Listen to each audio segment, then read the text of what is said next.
Hello and welcome to Season 5, Episode 16 of Dualistic Unity. I am staying interested in reality, interested in myself, interested in exploring what the potentials are of reality through myself, and through remaining interested in things. Everything has a bit of excitement to it, every experience, everything I dig into. And I'm finding that the more interested I am in things, the more freedom and willingness to let go of my current perceptions of myself that I'm willing to have. And in that state of freedom, of just being willing to be interested for your own reasons, for yourself, for the fact that it's your existence, this is your time. It's literally your present moment. Without you, it couldn't be. In that state, you find yourself thinking about yourself less, thinking about everything else a little bit more. All of a sudden, you're not really the most important part of everything that's happening. It's everything that's happening. That's the important part. And you find yourself talking to people more freely, expressing yourself more freely, questioning yourself with a little less fear, finding yourself with a little less hesitation. And that's when you start to learn things. That's when you really start to see how we are all very much like synapses within one large brain. We are all transferring information and insight back and forth to one another. And the only thing that gets in the way is our fear, which is always based on the illusion that we're separate. And so the more we let that go, the more we learn. And that's what's led to the community as it's currently being built in the dualistic unity realm, as well as the community that's being founded around the podcast of one of our guests today, Anastasia Rjanov, who we have had on the podcast before. She is the host of the Insanity podcast. In her journey, she has run into Gary Lee, who is the founder of the Optimum College. And between the two of them, they have started hosting their own roundtables. They've started forming their own community, or rather letting it form around the conversation that they're having for their own sake. And those roundtables are going to be available in the near future as Optimum Insanity, which I absolutely love. So without any further ado, I'm going to pass it over to Anastasia first, because of course we haven't seen her in forever. It's really nice to have you back. If you can catch us up a little bit on what you've been up to. And then Gary, we're going to get you to tell us a little bit about yourself and introduce yourself to the community. We have a large following of people who are very much interested in just furthering, I guess, their own potential, realizing more of what they can do. And so I'm very excited to ask you about Optimum College. But first, Anastasia, welcome back.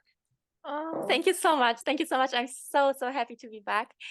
Since our last chat, I made more episodes, more Insanity episodes, and it kind of became a thing now. So when I just started, and when we had our first chat, it was really rough. So I just had my first and maybe second episode online. And it's all about questioning our self-concept, questioning who we are, what we are doing, who we believe to be, where we want to go, what could make us happy. Because I've realized that the stories that we tell ourselves, actually something that you talk about a lot, the stories that we tell ourselves about ourselves, our self-concept determines how we perceive the world, and if we are happy or unhappy with who we are and what we experience. And I wanted to question that in a very light and fun way, because I thought it's a philosophical topic, and sometimes it has a little bit of a weight for people. So they think, oh, maybe it's too complicated. Maybe maybe I don't get it. I don't know if this is something that I want to hear more about. But I think everyone loves comedy. And I thought, okay, and I am a being, not even a person. I would say that the essence of Anna is something that is very funny and that needs entertainment. And I can talk about these kind of things in a fun way. And I think it's very approachable for everyone. So everyone wants to know, who am I? And it shouldn't be a distant topic. It shouldn't be something that you are scared of asking yourself. And that's why I started to interview comedians, people who make their living on memes, on telling jokes, on pranking people, and who think that it's fine to make your living having a job that is not common. So it's not a regular office job. Sometimes it's just going crazy. It's just trying new things. It's being brave and following your calling, no matter if it's strange or funny or serious or not serious. And I thought, yeah, let's give it a shot. Let's try that. And interviewing a lot of people who come from the spiritual community, from the philosophy community, and also just comedians and weird people, like weird guys who have something interesting to say. And yeah, so That's awesome. I'm excited because I know the last time we spoke, you were just getting into podcasting on a larger level, and you were really digging into the experience of just talking to people about their lives and understanding that we all have an undercurrent yes. beneath what we're doing. So I'm really excited that's continuing on for you. I love it. I love it. And in the beginning, I thought, every conversation will be so fun and light. So I didn't really know how to prepare an interview, how to make this all work. And I've learned a lot. I mean, I've learned a lot through our chats. Then I had chats with Gary, I think 5 or 6 of them. And I've realized, okay, so it's kind of easy to talk to you guys. Why isn't it always easy with everyone? And how to make that work and how to make people more comfortable. I think it's a skill that you develop also when you podcast with people, and that's a lot of fun. Yeah. Oh yeah, definitely. There's a flow to it. There's a balance that's found, but it's found through exploring new experiences. And there's so many times where, we think we're in a certain spot and have an assumption about ourselves and how we deal with things, but then we get thrown into an entirely new environment or do something else, or we think, oh, I'm really good at interviewing or something, say for example, on a podcast, but then someone else comes on, it's like, oh, maybe I was good at interviewing a type of person who was more open, but then someone who's a little more closed off, that's a whole different thing. Yes, it's still in the realm of interviewing, but like I was focused here, and then there's this as well. And so it's interesting how often we can get caught on a certain perception of ourselves that then kind of creates this assumption in other situations that we're going to be like that. And either on a positive perspective or a negative perspective, like the new situations are always opportunities for growth. And I think the more willing you are to not hold on to a specific narrative, the more easily you're able to find out, like, oh, this is impacting my potential. This is a way to explore another side of myself. And not thinking so much about yourself or judging yourself along the way makes that process so much fucking easier, right? Yeah. So much easier when we're not holding on to those assumptions. A lot. And I've learned a lot about myself. I think more during the last year probably than ever before, because you actually see yourself on camera. You can rewatch it. You can judge yourself all the time for what you said, for how you sound, for whatever. And I thought so many times, oh God, Anna, what did you say? Like, the people think you're completely dumb. Oh God. But you kind of go through it, and you learn to live with it and to take yourself even less seriously. And it's cool. It's a really good thing. Well, it's really nice to have you back, Anastasia. And for everybody listening, if you haven't checked out the episode where Anastasia joined us last time, it is season 4, episode 16, otherwise called The Light. It is definitely worth a listen. Go and check it out. That said, Gary, it's really nice to have you here. Gary, you are the founder of the Optimum College, and I have a lot of questions as to what that is. So I'm just going to let you go and let us know what it is we should know about the Optimum College and why you got involved. Yeah, that episode with Anna on dualistic unity, The Light was the name of it. That's one of the reasons why I fell in love with her. And I'm actually in Germany right now. We're in the same house right now, just in different rooms. I flew halfway across, I think, as far away from Seattle, Washington as you can possibly get. And I'm in Essen, Germany right now. And so Anna and I met through TikTok. And I'd founded Optimum College, which is, it sounds like so impressive. College isn't a community of colleagues, okay? That's the original definition of the word. Community of colleagues. So it's Optimum College, an online community of colleagues dedicated to exploring life, the universe, and everything to reach our optimum potential. And I was making videos on TikTok. Anna started following me, and then I followed back the first 10,000 people who followed me, and so Anna was presumably in that 10,000, and I watched the videos of the people I follow. I like that, and Anna's videos kept on popping up in my feed, and by then I'd already started podcasting with people, and I thought, she'd be such a great guest for the podcast. And we podcasted again. And before you know it, I'm head over heels and I'm asking her out. And which is totally insane because she lives halfway across the world. But hey, in this connected planet with planes, I guess it's not that big of a deal. And I know she's a huge fan of dualistic unity, and she got me into it. And I've been watching episodes now. And yeah. Well, we appreciate you being here. I do have a quick question, and then I'm going to pass this to Andrew. What, if you can narrow it down, and I understand I'm asking you to narrow down something that takes, I'm sure, a long time to understand and is the foundation of what you're doing at Optimum College. Can you just give me a short summary of what the Optimum Theory of Everything? And I understand how ridiculous that sounds. No, it's not. It doesn't sound ridiculous at all. It's part of it. It's the main course. So you actually did research. You looked it up. Well, yeah, you're here chatting with us, so Heck of course. Heck yeah. Okay. The Optimum Theory of Everything. Okay. So before I started Optimum College, I was a school teacher. I was an applied STEM curriculum director in public education. And then I got promoted. I was in charge of the applied STEM curriculum for 11 high schools in the state of Arizona. And so that kind of, it was already in me to develop curriculum.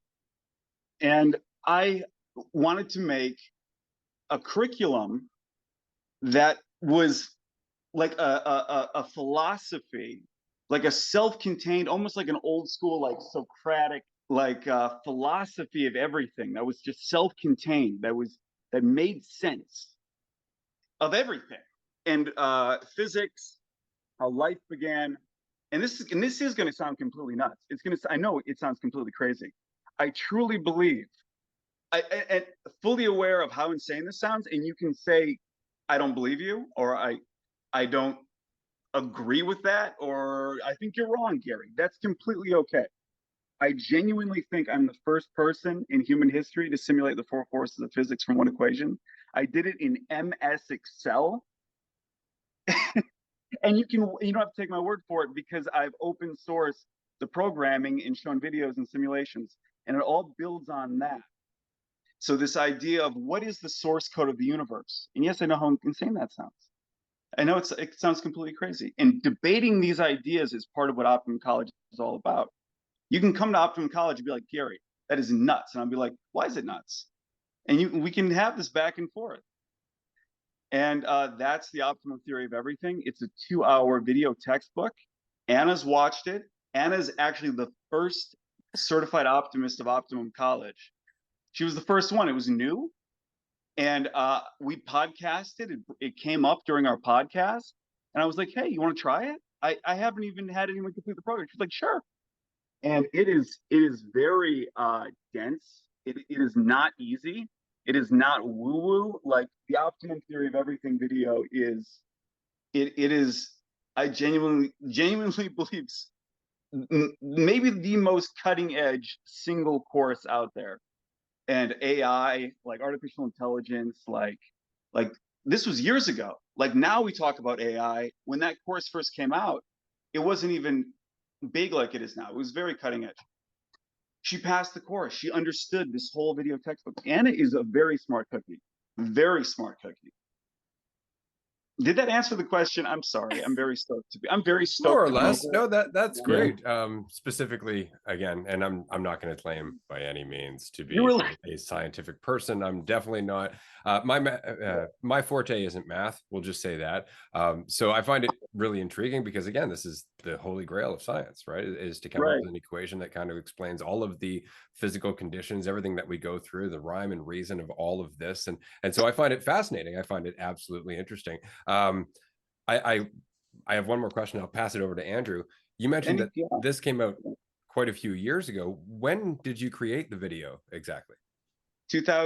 Late 2018. I first released it in 2019. The TikTok blew up 2020. About a year and a half ago, TikTok blew up. Now we've got 80,000 followers.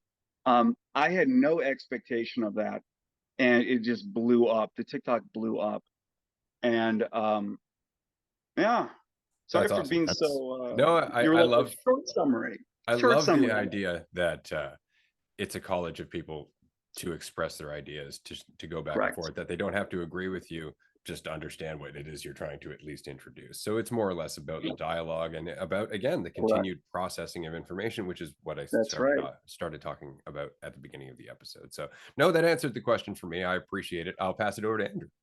Yeah, no, it's super exciting, that exploration. It sounds like, a lot of what Optimum College is about, from my understanding, is exploring reality through exploring ourselves, because there's no difference between those things, right? And so I'm curious, with the Optimum Theory of Everything, and you mentioned the density of that and how much is involved. How much of a component is the focus at Optimum College on theory of everything and kind of everything surrounding that versus, exploring your potential? I know there's a project, there's an end project that you got to work on that you can actually utilize. Awesome. You can utilize other graduates from Optimum College. And really, it seems to me like it's an exploration of our humanity, in a sense, like what our human potential is, as opposed to, I think, as a society, we've kind of gotten caught in, focusing very much on ourselves. What's best for me? I'm going to live, my life in this way, and not so much of a focus on the exploration of humanity. What's possible when I'm not focused so much on the wall of myself, but actually just want to find out what maybe this is all about, and what exploring it is. So was the Optimum Theory of Everything, was that almost like an example of one of those projects that come from the curriculum of Optimum College, or is it a big component of the curriculum? It's the biggest part. It started as a way I had to get this out. It was something, I've told this story before. In 2015, 2016, I kind of melted down. I had an awakening. That is when I really realized I can't just be a drone anymore. I can't be an NPC. That it doesn't matter the left or the right or whoever. These people who are quote unquote authorities, these adults in charge, they are mad. They are mad, and they are like leading us off a cliff. And I have to understand how this reality works from first principles. And so it started with this idea. I have to understand how things work. I can't just have these quote unquote adults tell me how it is anymore. These people are insane. I have to understand how it is for myself. And I went back and just hit the books for a lot of this stuff I'd already been thinking about. Universe in a Nutshell. Stephen Hawking. Anna's got that book too, by the way. And she's got a real cool book collection. And a lot of these ideas I've already been thinking about. But I really dedicated time, over a year, to filling in the gaps of that, and doing deep diving all of this, and creating a framework, a philosophy that I didn't need these people to tell me how it is anymore. Like, thank you very much. I have a pretty good idea for myself, and I can now look at evidence and logic and reason and integrate that with this theory. The theory of everything is the core component of Optimum College. And then the idea is that you have to understand this theory, and only understand it. Agreement is never required. And I have people all the time tell me they think I'm wrong, and that's okay, as long as they understand the theory. And then projects. So I figure it's not enough to tell people what you know, you want to show them. So you want to apply these ideas. And so Anna's project was the podcast. I know she was going to do it anyway. But it's a social proof. It's a way of showing the world, hey, like, I'm actually doing stuff here. Like, I'm actually walking the walk. I'm not just talking the talk. That's the idea with the project.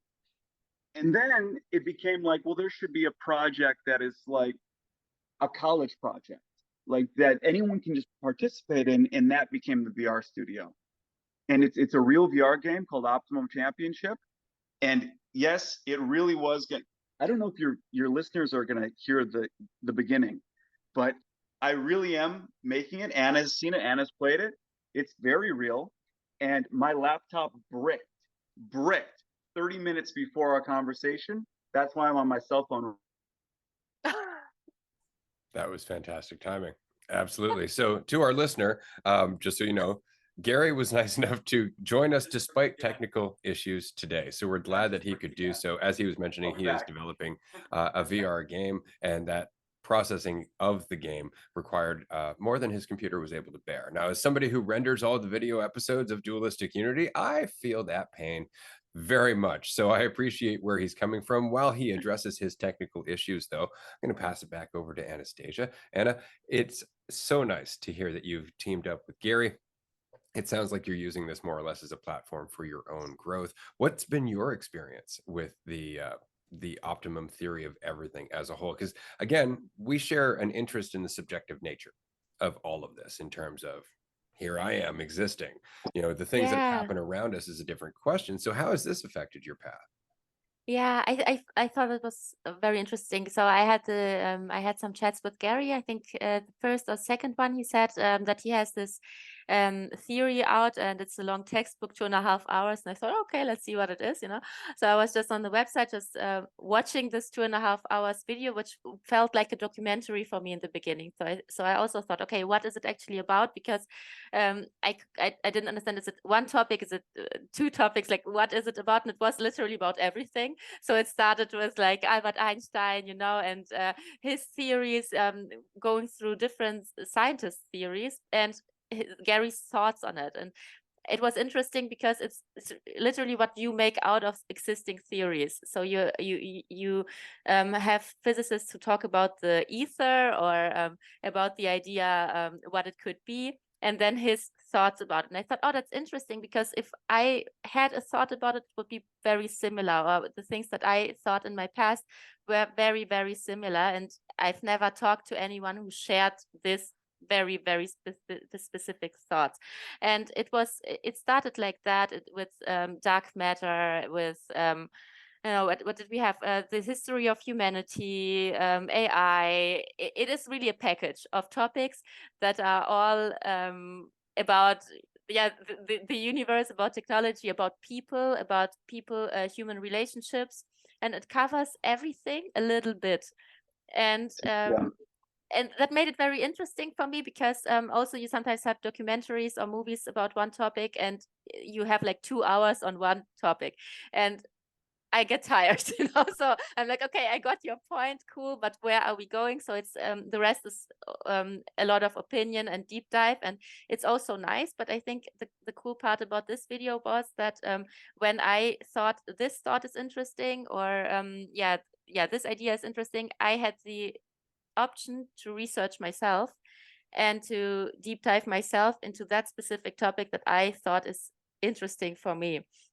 And that's what I did. And I thought, okay, that's so cool that the opinions match so deeply in so many points. And although I bring a lot of different takes on things, so I kind of, on one perspective, I think opinions don't matter. I don't have an opinion, and I don't care, you know. And then in another version of Anna is super interested in everything and wants to have an opinion, but the main Anna doesn't take it seriously. But still, it's interesting for me. My brain wants to work with things. I even told Gary, like, there was a time when I thought my brain needs to solve problems and it needs to engage with things. So I solved Sudokus the whole time because my brain needed to do something.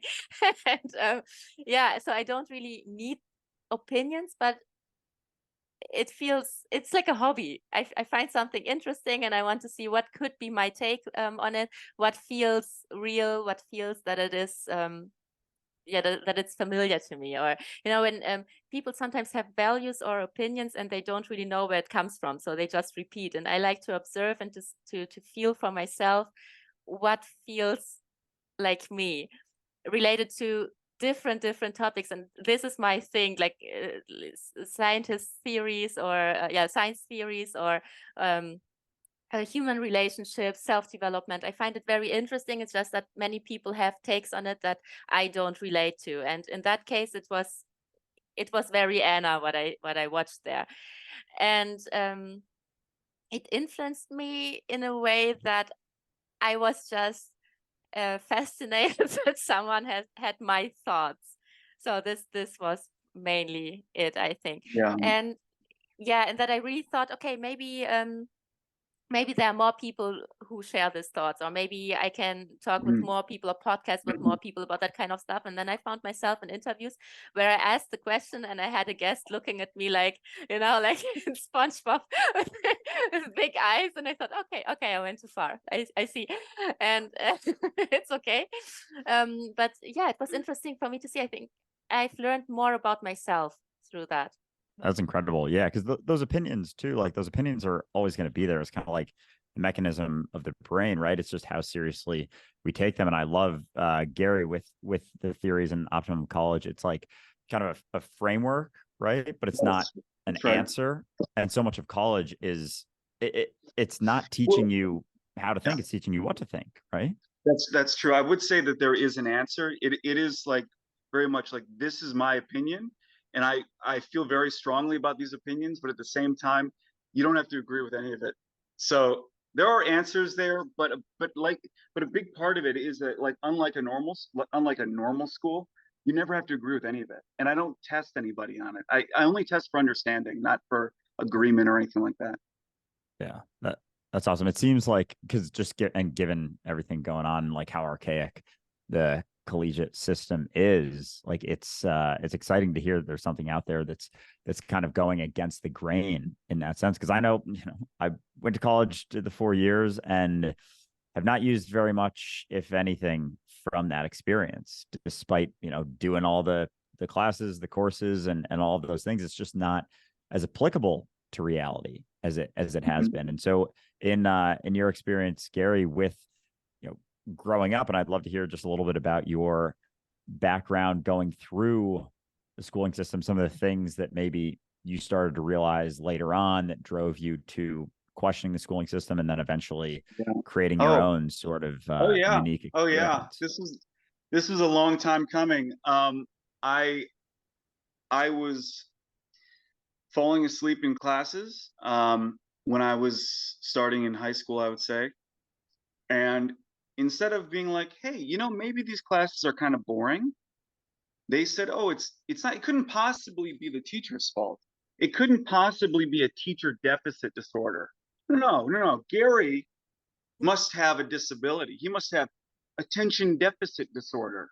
Even though I was reading books at home that were like decades beyond what we were learning at school, right? At home, I would go home and like actually learn. I'd go home and read books like Universe in a Nutshell, like I mentioned, but not just that. A lot of books, so many books about everything. Steven Pinker, I love Pinker, How the Mind Works. Ray Kurzweil. These are the books I was reading at the time when, I couldn't even tell you what we were learning in school. It was like a daycare. Like school was like a daycare. And so it was like, this is nonsense. And I didn't even want to go to college. I went to college because I felt like, and I'm very thankful, that I had parents that cared to be like, go to college, Gary. We can help you out. We can help you go to college, and all this stuff. I'm very thankful for that. But at the same time, it just felt like something that it was just expected. When learning, real learning, you don't have to tell people to do it. They're just going to do it. Like, we like to learn. People like to learn. And the idea with Optimum College is to really like lean into that. Like, I think we all like to learn about stuff and just let people create an environment where, like, I'm going to set the example. I like to learn, and here's some crazy ideas I have. What are your crazy ideas? And, just like, let's just lean into it. Yeah. Kind of like the original idea of academia, like with Socrates and the Grove, and just sitting around shooting the breeze going, have you thought about this though? And that's really it. What I enjoy about that is the lack of needing to get to an end answer or the end result, because when are we ever really going to know? But that's the fun, right? Is to go back and forth. So you had mentioned, and again, this is kind of the core of our conversation, or at least very much it was when Anna was here with the show last time, that there is a philosophical component to what you're talking about at the college. I was wondering if you could elaborate a bit on that. Well, the course is very like, I don't know how I use this word philosophical. Anna is much more philosophical than I am. She's much smarter about that stuff than I am. And she's got a stack of books on philosophy on her shelf. And I'm much more like, I'm very STEM. And the course is very STEM. It's very science, math, tech, and Anna's very philosophical. What draws me to philosophy, though, is just the idea that it's okay to question. Like it almost feels like a radical act sometimes. Like, yeah, we can actually question. We're allowed to do it. We can do it, and it's called philosophy. And it's not just something that was a bunch of old guys did who are in graves now. It's something you can do now. You can do it right now. You can question right now. Absolutely. This is something that always kind of got to me growing up, was the fact that philosophy was one of the last things that we're allowed to learn on our path through academia or through education. And it's by far one of the most important ones, because it's not necessarily about learning philosophy so much as understanding that thinking about life is something that has value. Thinking about your existence for yourself is something that has value. And this is why people get upset about, if a tree falls in the forest, blah, blah, blah. It's like, it's not about the answer, though. It's about all the possible answers. It's about the question itself. It's not about settling on, well, it makes a sound if it hits a beaver. Like, none of that matters. It's about how many different directions can you go. And the act itself of questioning opens up how many things about you, including the nature of the questioner, which goes, I guess, towards a question for Anna, the subjective experience. In all of this, how would you tie our existence in with this fundamental theory of everything in terms of our subjective experience, the observer and the observed relationship? Because that is something that I'm deeply curious about. Science, unfortunately, tends to dodge around it being the big problem of consciousness, as it were. Where is it? Why is it functioning? What are we doing? And why are we doing it? And I know this is something that's deeply interesting to you. So I imagine that running into Gary must have, I guess, sparked quite a few insights, or at least quite a few new questions even. Anna was smart before she met me. But yeah. Yeah, it was interesting for me because in general, I feel very drawn to people who try to explain things, although I believe that everything that can be explained already is, not by our brain, not by our physical mind. I feel the more we try to explain it with the physical mind, sometimes the further away we can get. Not always, but I thought that Gary has this nice mix of observing and trying to get it, and sometimes also just relaxing and letting it come to you, because I like to separate between different kinds of knowledges. One knowledge is from books and one knowledge is knowledge.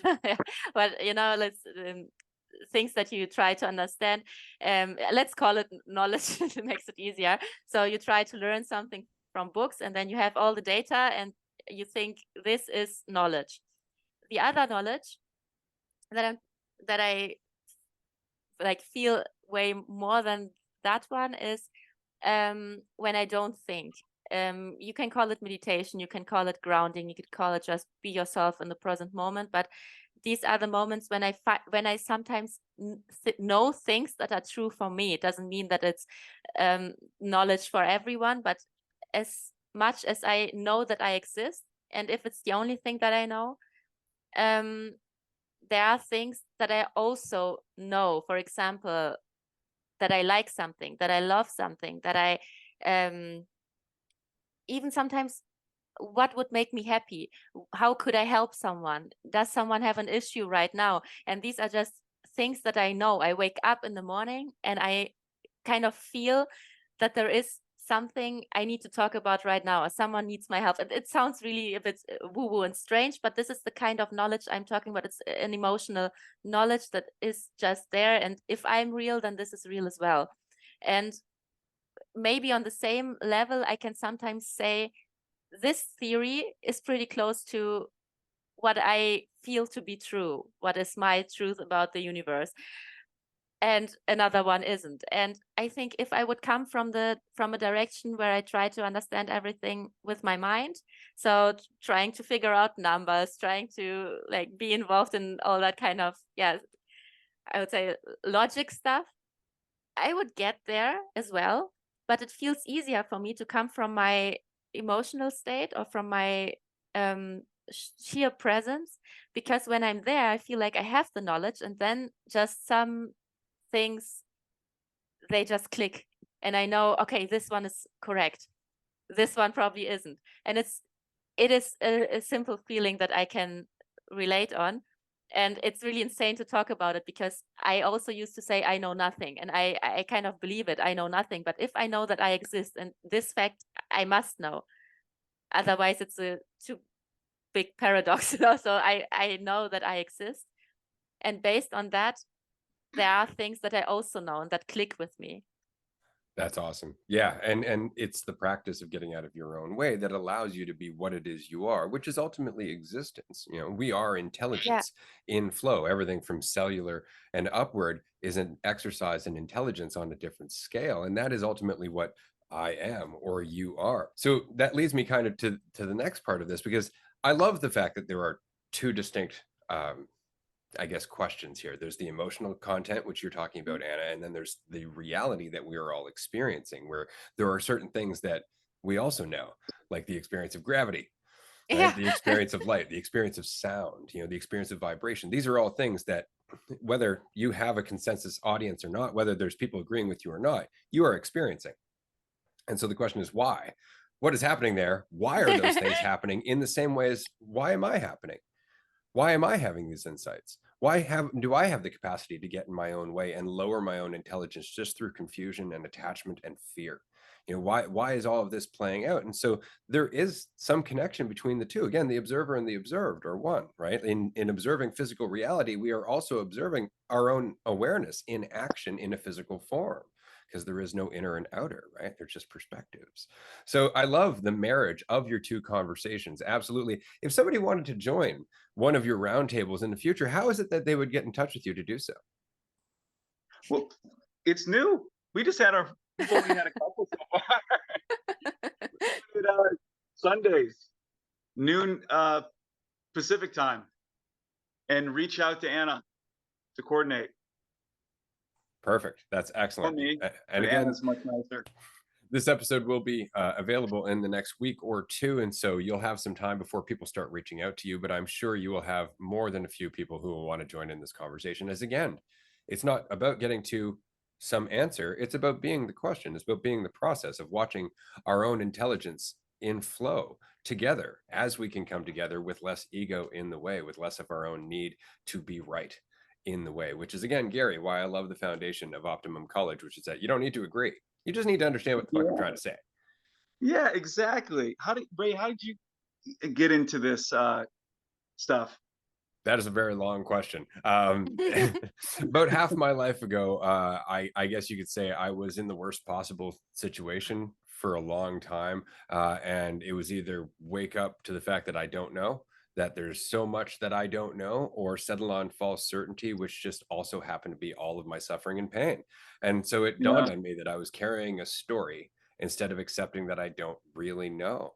And that was it. I was just trying to know. And so in accepting that I don't, I found freedom, and everything's changed for me ever since. I've gotten better at things. I've gotten better at talking to people. Life is going to become easier, and it's just an ongoing practice. But yeah, that's why I enjoy the foundation of what you're both doing, which is the ongoing conversation, because I saw a lot of what I talk about 20 years ago, 20 plus years ago. It's not that I've seen any new insights since then. If anything, I've just learned how to integrate them better. I've just learned how to embody them better, to make it less intellectual, less so much cerebral and philosophical, more a matter of application and actually seeing it rather than just talking about it. And so I see the value in what you're both doing. I'm very excited to introduce the community to all of you. Thank you. And you guys do retreats. I know Anna's been trying to go to one, and now that we're a couple, maybe, who knows? We absolutely do. Actually, I'm glad you brought this up. Anna, we're going to be coming to the Netherlands as of November 11th, and we're going to be leaving on November 20th. So with any luck, we will see you there. Even if we can't get you to that retreat, we would definitely like to invite your followers to come out to the retreat, because if they enjoy the conversation with you, then they're definitely going to enjoy the conversation at these retreats. This is our largest community event. We're going to have 34 guests at this point. So I'm very excited for sure. And if you can drop in, even for a day or two, to come and visit, that would be fantastic. We would love to see you. Aside from that, Gary, a lot of our mini retreats are in the United States. We've got one coming in Virginia Beach in February, and then we're in California in April, Colorado, June, and then we're going camping next summer. Are you traveling to all these? Indeed. Wow. Yeah. No, and Good job. just from my perspective, yeah, That's with the awesome. retreats, it's fun having this conversation and talking about, something like Optimum College, because I see a lot of overlap, a lot of similarities between what you're doing there and what we're doing at the retreats, kind of the combo of Yeah, what's it everything like? you guys have been discussing. What are the retreats like, Andrew? That's a I'm great sure I'm question. saying your name. I know that sounds weird. I'm saying your name because I think it's good, because I haven't said you guys' names yet. And so Oh. it sounded really weird when I said that. Now I'm No, curious.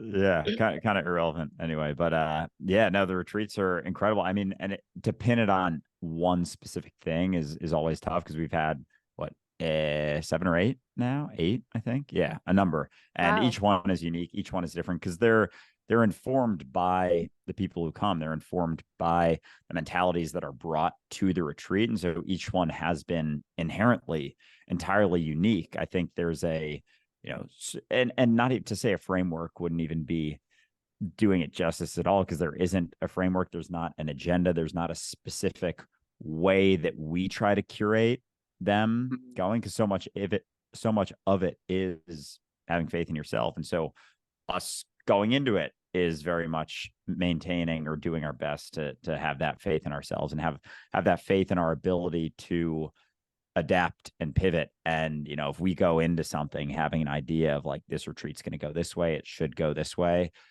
we're going to be caught off guard way So more often. Tell me like what was the last one like? Walk me through it. Or a good one, a good memory for you. Would you like me to go with this one?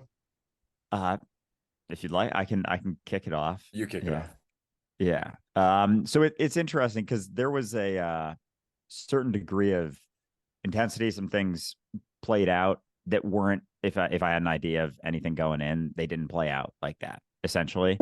But it's interesting how with everything, like, we've had in past retreats, the power go out or shit go right. And like, it's so funny how I've been in other situations with other groups of people, and everyone freaks out, everyone bugs out. They're like, oh, we gotta handle this, deal with this. And I wouldn't know about that, Andrew. Everything always works perfectly for me. I wouldn't know anything about some kind of technology outage. So that's a practice in and of itself. When things come up, like, how do you respond? How do you react? And so there's always going to be certain situations, maybe internal situations, a discomfort that you're feeling. Maybe there's an external experience that's going on that you're then, because there isn't, internal, external, they're kind of simultaneously happening. And so there's a beauty in seeing differing experiences and being able to face those things. But at the retreats, there isn't so much a pull or an expectation for anyone to be anything. Like,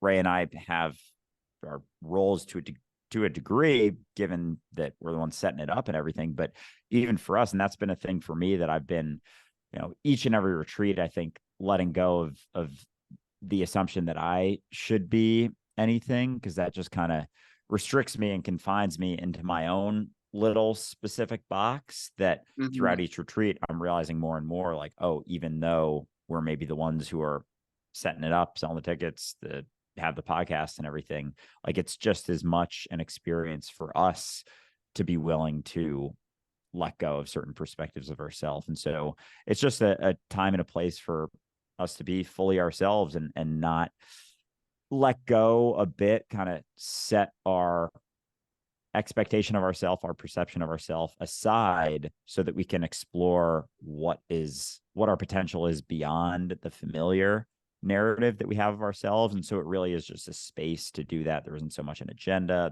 We don't live by the clock as much. So it really is just a ability to be free in yourself, feel free in yourself, and find out what's possible, and allow certain uncomfortable things that maybe you've been avoiding by trying to be something to come up, and then look at them for what they are, because those are always impacting us, but we rarely have the space to allow them to come up and actually look at them for what they are, which then allows us to, let go of our perspective, our very specific perspective of them.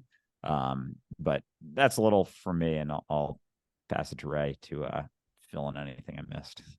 This is a great question. So, and as you'll both know, and Anna, I know we talked about this in the light, the way that we deal with one another is often, well, it is just corresponds to the way we deal with ourselves. And so the more agitated or the more nervous or the more anxious, the more we feel like we should be something or worried how people feel about us, we're trying to get somewhere, trying to get away from somewhere, doing all that stuff, the more it comes across in everything that we do and say. And this is true on social media, but it's especially true in person. And so while Andrew and I make a lot of episodes and we do a lot of social media stuff, talking and trying to communicate insights and trying to communicate certain things, and that has an impact on the people that we're talking about. The fact is that they're just words. They're just words that are coming from a state of mind, and that state of mind can be shared just by sharing one's presence, just by sharing a room with somebody. And so the retreats really are an opportunity for people to come and experience what it is to live with us for those several days. And by that, I mean, just to see how it is we live, how we exist, you know, that the things that we're talking about are things that we actually practice, that when we say things like, you know, that doesn't have to bother you. And then somebody comes to the retreat thinking that they're annoying. And after a day or two of realizing that nobody's bothered, not because of them, but because they're personally responsible themselves, then it sticks. It has an impact on these people because the environment has changed enough for them to see how much they have changed outside that environment. That was the most interesting thing about this last retreat, is that we had one individual who came with an intention, and that intention was completely selfish. And what they encountered was a room full of people who were actively practicing being selfless because they were focused on their own responsibility. Whereas most of us exist in a world where we're surrounded by the selfish, trying to be selfless. And so it was such a contrast for everybody there that once they left, they went back to their lives. They're like, I understand what I'm doing now. I understand there's nothing wrong with me. In fact, I understand that this is just a different mentality that's surrounded by one that is very afraid and has been for generations. Right. And so the retreats really are a chance for us to all come together and realize how much work we've already done by just getting away from the back and forth, the push and the pull of the egotistical influences around us the rest of the time. I love that. I saw some comments, I think, on Andrew's post. It was that there were some people, because you reposted it, who were expecting a time schedule, you know, or that you have a plan or something. And I mean, I understand where it comes from, because I think there are many people who, or there are creators who offer retreats, and they have like, okay, at 8 we are doing yoga, at 9 we are running down up the hill, then we have our cereals, then we do yoga again. And I thought it's kind of cool and refreshing that you don't have that, and that you leave people alone to figure out what it is that they actually are. Because when we are busy, so we are busy in our mind with doing certain practices, then again we are outside. And if we know, okay, maybe, yeah, I buy a ticket and I go there and I have no other job than just existing, I think that's very, very relaxing, calming, and you have people who have the same interest. So who do you, who are you playing a role for if everyone's doing the same and everyone is just coming to be themselves or to express themselves as fully as possible? So why would you sell a different version from yourself if you could do just that? Exactly. And that in itself is the act of faith for us, because that's what we're talking about all the time. Get out of your own way, which for us means, you know, make sure we know where the retreat will be, and that's all covered, and, you know, that there will be that food, would be great. you know, that kind of thing. But then the rest of it is show up and let the very first person who talks to us direct the flow, and then the next, and then the next, and then the next. And this was something that we found in the first retreat, as we showed up going, what are we supposed to do? You know, like, I've held retreats before, but surely we're supposed to be acting a certain way. And it took about the first day for us to realize that all of our anxiety went away as soon as we realized that the flow would be shown to us if we were just relaxed enough to pay attention. And that's exactly what happened, is that people would show up almost on cue and talk about something that led to the next conversation with someone else. And it really is impossible to not notice how seamless it all is when you're not in the way. And so the retreats have been educational for me in the extreme. And I've been at this for over half my life, but to be able to actually watch it so clearly embodied in a group of people who are working at the very same thing that we're all talking about here, it's just magical. It's life-changing. Yeah, it feels like, and we were talking about it yesterday, I think with Gary, even, that it feels like sometimes it is the hardest thing to do, to be yourself. and that's very strange, because it should be actually a relief. It should be the easiest thing, but because we learned, it's like a muscle, so we kind of learn that we have to pretend to be something else. We have to to be the way people expect us to be, and this is the learned mechanism, so it becomes easier. And this is so strange that this is the easy part, and just doing whatever feels right for you suddenly becomes such an obstacle. Yeah, because all those things, all those stories, they reinforce this sort of narrative of what I should be, and it's reinforced over years and years and years. And we were talking about school before. That does a fantastic job of reinforcing a story. Oh, I'm doing this, I should be different. Gary, to your point with being, you're not interested in things, so it's like, oh, you must have ADHD. It's like, yeah, but I'm interested in all this other stuff. Like, I am interested in lots of things. It's just not this. So then there's this idea like, oh, then there's something wrong with me, and then I have to be different than what I naturally am, as opposed to just allowing for the space for people to explore that sense of themselves. What they're really interested in when they're not being pushed or pulled in some direction or another. And so, yeah, there are incredible opportunities to be just left with yourself, as yourself, with nothing expected of you, because there's so many ways that we sort of create expectations of ourselves through other people, but it's still just expectations of ourselves from ourselves. As much as we can pin it to other things, other people, it's like, I'm buying into this idea that this is the way for me to be, because I'm buying into the idea that I'm becoming something or should be more than what I am. But without all of those things in the way, it's like, oh, I can just explore this. I can just risk being seen for who and what I am. I don't have to live up to some narrative of myself, some expectations. You have to be yourself. You have to be yourself. By the way, love is real. I'm going to say that. Okay. And I didn't know that until I started being myself. If you try, I'm completely changing the subject right now, but I want to say this publicly. I told Anna, I want to shout this from the rooftops. To anyone listening, love is real, but you have to be yourself. Be yourself. Find somebody who connects with who you really are. You'll feel it. I think you will. I think anyone listening to this, you'll feel it. It's not a scam. It's not a way that it's not an invention of Hollywood to boost morale. It's not something that's given by the government through a certificate. It's not some ceremony. It's real. It's something you can feel inside of you. Real, 100% love.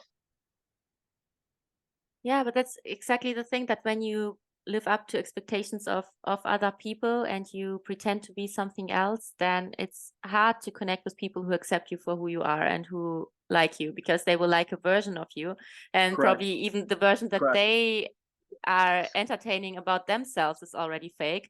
And then there are things that kind of come together that don't really match, and people just try to make things work. They try to make relationships, friendships, whatever, jobs, everything work, but it always probably feels off, and then they buy into this narrative over and over again. And I had a realization this week, I think, or maybe last week, that I found a narrative about myself which was super false, and I thought that this is crazy, that for so many years I believed that Anna is a different person. So I had an idea about Anna, that she is like airy-fairy, inconsistent, and so on. And then I've realized, because people that I know kept telling me a different story, and I thought, oh, but they're actually right. Why am I telling myself the other one?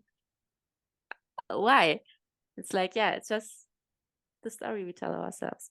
Yeah, absolutely. And going back to the point of love, it's so very important to be the kind of person who is confident enough or feels good enough within themselves not to be liked, not to necessarily vie for validation from others, but to be the kind of person who would be enough of a friend to tell you, sorry, Anna, you're actually full of shit. You're way more capable than you're telling yourself, and that might not seem loving to come across and contradict a narrative, because we get so attached to our narratives that sometimes we feel that even that person boosting us up is stopping us from tearing ourselves down, which is straight up comfortable and familiar and slightly addictive because of that comfort and that familiarity, right? And so this is why love doesn't always come across as being loving.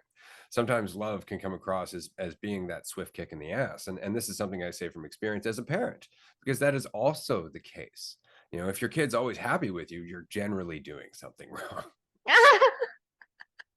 Right. Yeah. Yeah. And it's that willingness to look at where that, expectation or need for someone else comes from as well. Like so much of our ideas of things and how things are going and our ideas of ourselves, like we'll make up these concrete sort of things. And the idea of, we've posted some videos about this, about need and like, what do humans actually need? And a lot of people, it's like food, water, shelter. Like to say, if you're left on a deserted island, like, what do you actually need? It's like, those are your actual needs. Everything on top of that is a perceived need based on an assumption about yourself, or a reinforced story you've been telling yourself for years and years and years. I And would some of put those, human connection.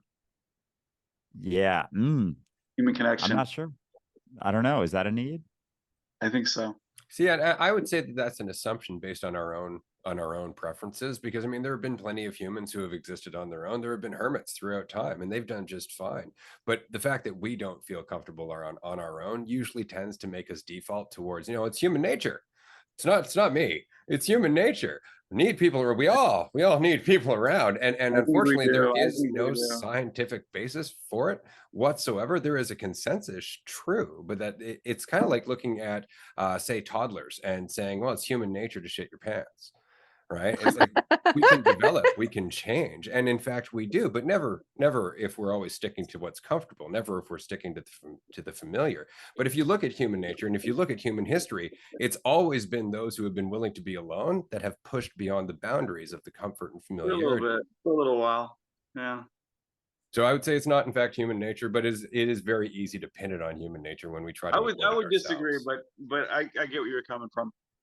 I get what you're saying. This would be a long discussion, I feel like, and this could derail the entire conversation.